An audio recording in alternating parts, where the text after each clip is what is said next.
প্রিয় দর্শক শ্রোতা মণ্ডলী, পৃথিবীতে এমন প্রাণী যে তার নিজের বাচ্চা তার সঙ্গেই রাখে। নিজের পেটের নিচে একটি থলি দিয়েছে আল্লাহ পাক, সেই থলির ভিতরে তার বাচ্চাটিকে 3 থেকে 4 বছর লালন পালন করে।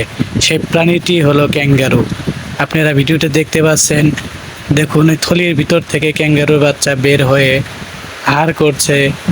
তারপরে দেখুন কতগুলো ক্যাঙ্গারু একসাথে বসে, বাচ্চাটি সম্ভবত মারা গেছে একটি বাচ্চা, সেই বাচ্চার পাশে বসে থেকে তারা পাহারা দিচ্ছে যাতে করে কোনো হিংস্র প্রাণী তার বাচ্চার উপর আক্রমণ করতে না পারে।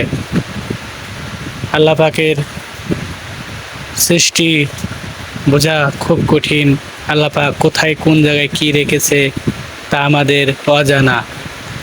ভিডিওতে দেখতে পাচ্ছেন ক্যাঙ্গারুর দলগুলো একে অপরের সাথে মিশে আছে। আসুন আমরা সামনে এগিয়ে যাই, আরো কি দেখা যায় তা আপনাদের মাঝে তুলে ধরি। এখানে দেখা যাচ্ছে একটি ঈগল পাখি গাছের ডালে একা একা বসে আছে। এই পাশে একটি পাখি পানি খাচ্ছে। কতগুলো হাঁস একদল হয়ে একসাথে বসে আছে, তারা নদী পার হয়ে ওপার যাবে।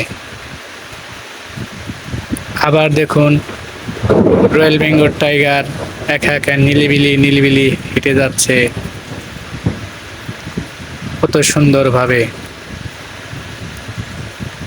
আপনারা নিত্য নতুন ভিডিও পেতে চ্যানেলটিকে সাবস্ক্রাইব করুন ও বেল বাটন